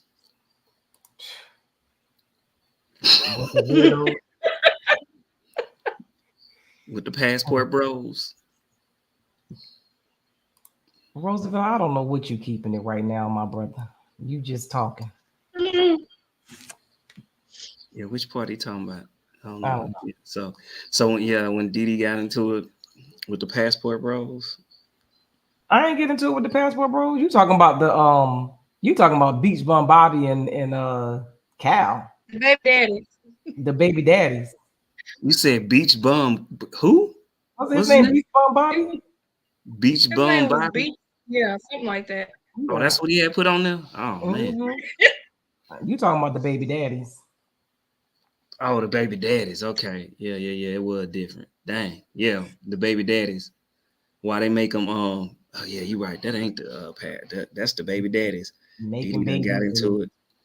And Didi still ain't get her answer. That's the funny part. We did 2 shows with them boys and ain't getting.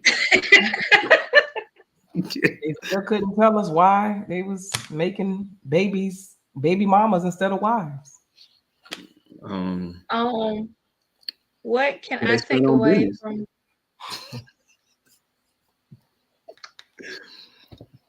Take away from the Breaking Barriers podcast.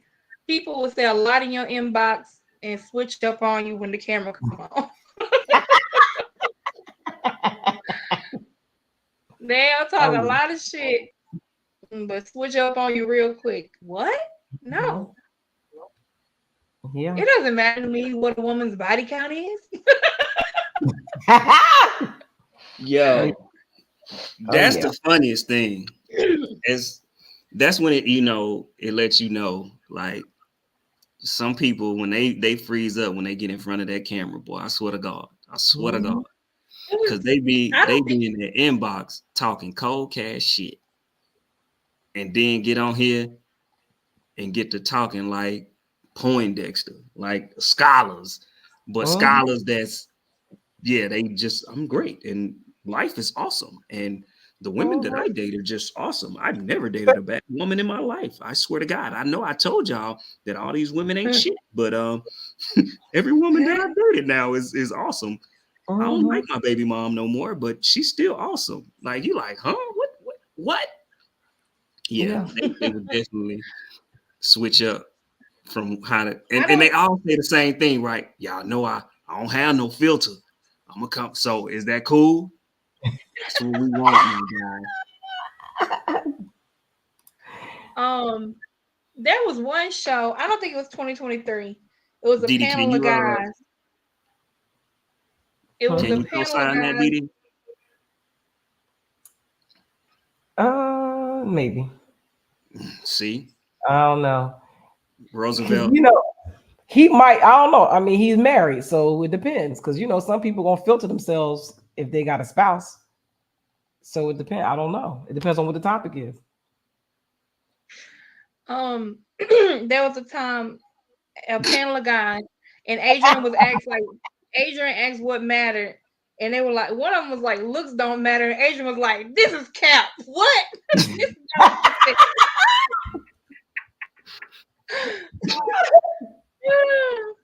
I call cap. Sitting here like I think the line of the year was Adrian was like, oh, one of y'all. Well, my baby daddy was on the show. One of y'all was like, Didi, because you said it's 3 sides to the story. Your side, his side, and truth. And I'm like, no, he's lying. He told the whole story, and he was like, nah, I'm lying. I was like, yo, that was funny. Because he told his whole elaborate story, and then like, yeah, I'm lying. But you know what? And then he said he was lying and skipped over it and went right into talking about something else. Like, hold up, like, bro, we ain't gonna just skip past the fact that you said you just told us this story, had us on the edge of our seats, and then gonna say you lying. Didi's baby daddy is still one of the most memorable guests to come on the show. For sure. It's about time for him to come back on, Didi. Leave that man with him. Is he in a relationship with that lady yet? I don't know. That's a good question for when he come back on. Did I get gone off on this year? Or was that last year? That was 2023 with the girl. Earlier this year. I couldn't remember if it was earlier this year or if that was last year that happened. Kimball is crazy, y'all. He might come on here and say just buy any damn thing for real. Child. Hey, you know what? In 2024, if folks get in our inbox talking about they ain't got no filter, talking about they gonna come on here speaking their truth and they don't, I'm calling you out right in the middle of the show. Say anything. Look, I'm gonna start calling them out, and I'm gonna make them real uncomfortable. Like, yo, we need folks energy coming on. Yeah, that girl came on this show and showed her ass in 2023, and then went on her show and tried to drag us like we did something to her. She said, "I let y'all dump Didi's best friend to help out. Ain't that something?" That's just funny. I wouldn't know that man if I didn't know you. Yeah. We is not putting you on the show tonight. We're gonna bring you on another episode. We about to close this show out. You are right. We at the end of the day. We almost done now, buddy. You can't even, you know what I'm saying? We about to close but Didi, okay, Didi. All right. Hey, Roosevelt, you heard what I said now. If you get on here and you BSing, I'm gonna call you out in the middle of the show. Saying that's her name. What was that girl name that came on? He's on. What's her name? What was her name? I don't remember. That girl locked us all so quick. She done blocked me on all social media. That was Drena brought that girl on here. I was scrolling on TikTok. That's who brought her on. Drena. I was trying to figure out how did we even get her. Drena. What was her name? I don't even remember what her name was. I don't even. Jam. Was it Jam or something like that? Jim or Jam? I don't know. Yeah. Remember, I wanted her. Or something like that. Yeah, said Adrian wanted her. She could tell by the way he was looking at her. It's crazy. Said I let the men just talk to her any kind of way. I ain't protect her. I'm like, protect you from what? You started it. It was her saying we just stood by while he.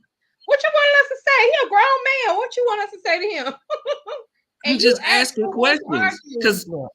because she talking crazy. So I'm just asking her questions. Like you said, it's easy to get on your own platform or just solo videos and just talk that talk, right? And then when somebody asks you questions about it, now you uncomfortable because you sound you're not crazy used as to people hell. questioning you when you talking crazy. So Look, you said Roosevelt said he's straight from Florida. He act like Trick Daddy on steroids. hey man, Oh, hey, my I'm gonna tell you this. You better stop talking now, because if you don't bring that energy, you come on here and you don't bring that energy, I'm gonna be highly disappointed, and I'm gonna say it right in the middle of the show. Roosevelt, or if you rather be called Kimball, I'm gonna be like, Kimball, sir, I'm so disappointed in you because you told us you was gonna come on here and talk that talk, and you're lying. What you want to talk about? Yeah, with Roosevelt, Kimball, what you want to talk about? Can we talk about Trick Daddy and his Eat a Booty gang? Because I don't understand why he always talk about being in the Eat a Booty gang. Ugh. He looked like he eat booty. No, he like his booty eating. Oh, that's even worse. Exactly. He talking like yes. That's all you be talking about. I'm like, who is doing that? Look, he talking about Is that a Florida thing? Is that a Florida thing? That's a Trick Daddy thing. He always talking about the Eat a Booty gang. Cause it must be a Florida thing. Cause listen, I'm not gonna lie. When it comes to dating, I am real apprehensive because I'm like, if this is what people want now, I need to stay inside because I'm not about that life. I'm not about it. Drena, you ain't get it? What? No, man, that's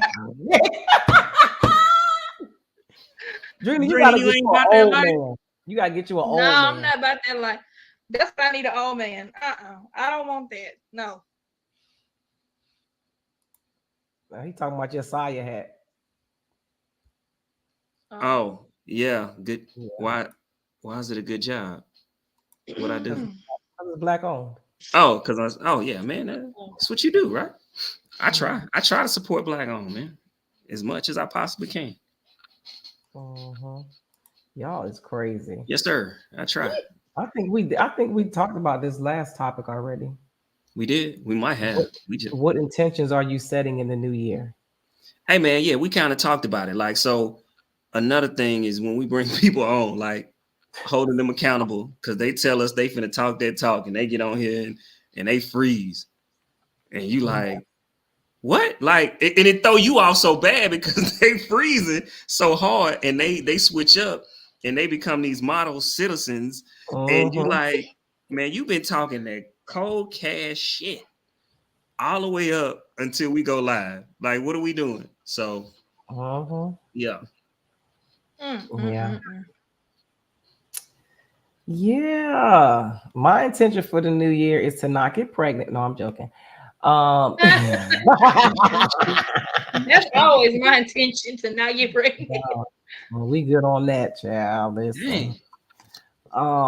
My intention for the new year is to spoil my new grandbaby as much as I can. I'm excited to meet her. That's my intention. He said stacking. Yeah, I need to stop spending so much money. That's what I need to stop doing. Now with that new grandbaby coming, I know, even worse. Oh my God. My son talking about, don't forget about me. You live here. I'm gonna forget about you. You eat all my food. Let me hold some. Listen, I need me a sugar daddy. Kimball, give me a sugar daddy from down there in Florida. Not Trick Daddy. What's wrong with Trick? I can call him right now. I'm good on that. Ooh, Didi. That's your type, Didi? No. Good.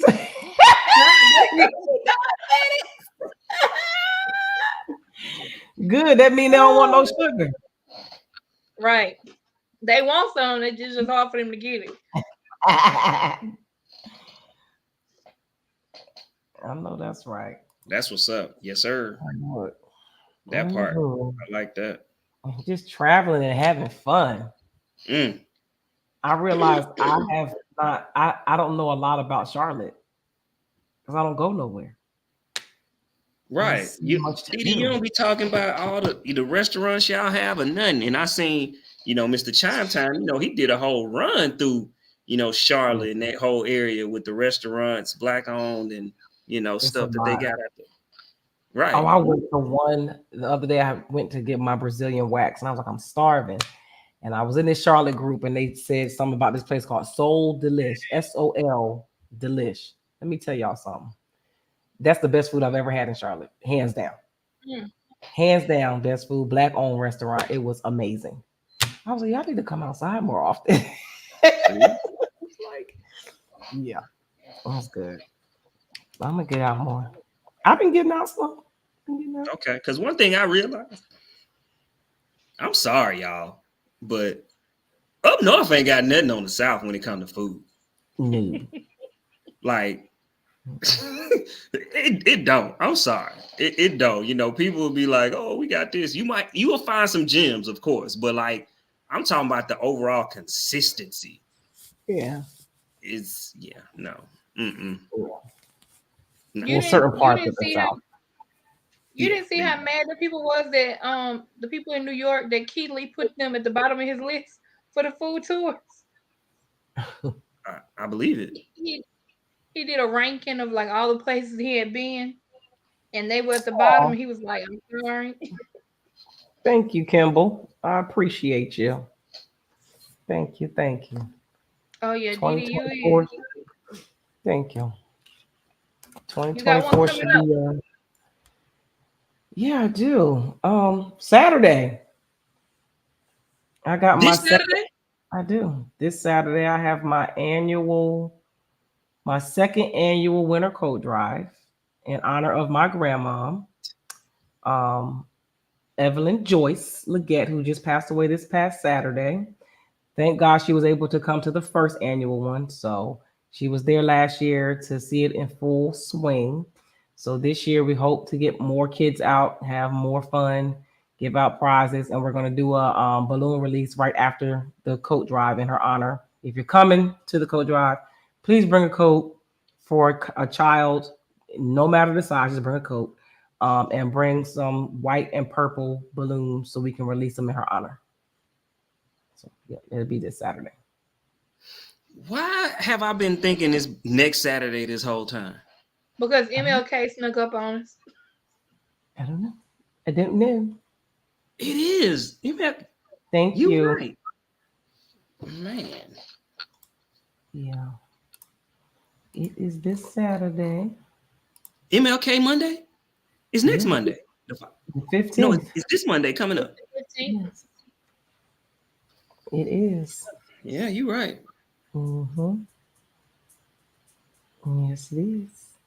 Y'all got anything coming up? Well, down here in Mardi Gras season, it been kicked it off. is. And part of me being intentional is I always say, I feel like the person for me is not in Gulfport. So I'm going to go do things that I like to do in other cities around Gulfport. So that's New Orleans and Mobile. I have my first Mardi Gras ball this Friday in Mobile, one I've always wanted to go to. Okay. So I'll report back and let you know what happens. Drena gonna come back with a zaddy. A zaddy. We're going to see. I'm going to be in Alabama, so I don't know. Didi, you love them Alabama men, or they love you. The Bama boys. Oh Lord, Pritchard, Alabama. Lord, Right, exactly. That's where it's gonna be in Pritchard. Oh, be safe, Drena. Well, it's in like the Mobile type area, but yeah, I was like in Pritchard, what? But I've always wanted to go to it. Lord, I've been to Pritchard one good time. I've been to Mobile a couple of times. Pritchard, my goodness, I'm like, get me out of here. It's another reason going is they have a good King George is performing. I like him. Oh, I love King George. Yeah. Who is King George? What? Southern Soul singer? Yeah. Oh, I love King George, Young Dro, and of all people, Fabo from D4L. Oh, He he be got out some here. more music besides doing the Laffy Taffy. No. I don't think so. I mean, you Oh, know, Lord. Oh, Shabazz, now you want to come on with Kimball? Oh, Lord. I guess what we're gonna have to come up with some topics for them to come on in here and get their talk on. Let's talk shit about the Army. No, I'm joking. I don't know why they want to go there. That's my song, girl. You got it. Act like you know it. Woo, that's my shit. Adrian, Um, Hey, you King better go. George You got is really is where it's at. I go on love King YouTube. George. Go I on feel like I an don't know YouTube. what auntie. y'all talking about right now. Yes, that's my dude right there. I love it. Um, All right, y'all ain't got nothing else coming up. Y'all good? Y'all good? for me, you know, so well, I think I talked about it, but I'm actually kind of going with it as far as, you know, 5 pillars to career development. So I've actually started the series and I'm working on it. And when I say working on it, I'm actually giving it, you know, the series and the different parts of it. So been training that, um, coaching, you know, still corrupting minds, helping people get their life together. You know, it's 2024, so we own it, and it's a lot of people that's like, yeah, I need to get to the next level. So working with that, yeah. So that's kind of my main focus. Is, you know, I got off my tail, then got back on YouTube. You know, I ain't made a video in 100 years, and finally did, and so yeah, now I'm just back in the groove. But I've just started my whole new year. I mean, I had a whole bunch of stuff, but one thing, I wake up super early now. So because like you said, I got a whole family out here in these streets, and sometimes I ain't got time to do stuff, you know, in the evening. So I have to do it, you know, first thing in the morning. So now it's, of course, you know, hey, we just starting 2024, but I'm getting my schedule together. But I'm like, even on the weekends. So I'm even waking up at 5 o'clock on Saturday and Sunday. I'm not sleeping in no more. There's no sleeping in ever. So yeah, that's how I'm moving in 2024 going forward. So yeah. I know that's right. Oh, that's right. Didi, who you Figure it got on out. the show this week? This week on the Core Queen podcast, I had what better thing to have this week than some good news. Her name is Miss Good News. Genia Woods. She is a radio personality at Livingstone College, so historically black college in North Carolina, Salisbury, North Carolina. It's actually a private that like Christian college, but it's a Mhm. Oh, HBCU. Livingston? Yeah. Okay. I thought you said Livingstone, like stone, not Livingston. Well, it's actually Livingstone. It's Is Livingstone. Livingstone? Okay. Yeah. I thought it was Livingston. Um, and she is the radio personality. She does a whole bunch of stuff. So she does like music reviews, all kinds of good stuff. So I'll have her on and talk about Charlotte's and And that's Salisbury. this week? Yes, we film tomorrow and then it'll drop on Thursday. Gotcha. I'm excited to have her. Next week we'll have a very special guest. We'll have Lil Boosie's manager. Mm. Interesting. Yeah. So y'all stay tuned to the. Will it top your last one? I don't think anything will top that for the nosy Okay. people in the back. Yeah. But yeah. One more thing I want to say about my coat drive coming up. For people who think it's just a coat drive, it's not just a coat drive. We actually play games, have the kids playing games so they can win prizes, from gift cards to a laptop to a TV. And I also give away a $500 award for the highest GPA, student with the highest GPA. And that's I partnered with my god sister's parents, Cheryl and Larry Norman. So it is the Courtney Nicole Norman Academic Award that we're giving away. Courtney passed away a couple years ago, so we're keeping her memory alive by giving away an academic award because she was a teacher. So y'all come out. I've received a lot of report cards. These kids out here killing the game with these grades. So I can't wait to give out that award. But come out, we're gonna play some games, play some basketball games, do some physical activities for the kids. Give out plenty of gift cards, and then the big door prizes are going to be the laptop and the TV. So y'all come out and get a free coat, a free pair of gloves, a free hat, and a free hot meal for everybody to come out. And y'all Okay. know what to do. Please subscribe to our YouTube channel. Hit that notification bell down there. Comment and like, share, all of that good stuff. Make sure you tell your friends about the Breaking Barriers podcast. 2024, we're going to have some great guests on. We're going to have some great topics. If you have topics that you want us to talk about, inbox us, DM us, send us the topics. If there's a video that go with it, send it to us. We love to play it on the show. And if you want to call in, next week I'll start putting the number back up so people can call into the show so we can hear y'all. Because Kimball, we weren't gonna deal with you today. Not today, not the first. We'll be glad to have you and Shabazz on the show with us to talk that talk. If you really about that life, we'll see. Send us an inbox and we'll get y'all on the next show. But y'all know what to do. Holla at us next Tuesday, same time, same place, 8 p.m. Eastern Standard Time. And I believe tomorrow morning at 10 o'clock a.m., we will be on the Black with No Chaser Internet Radio. So make sure you download that app, BWNC Internet Radio. And shout out to our media group, I Am Woe Media Group, for always taking care of us and hooking us up and supporting our show. We out, y'all.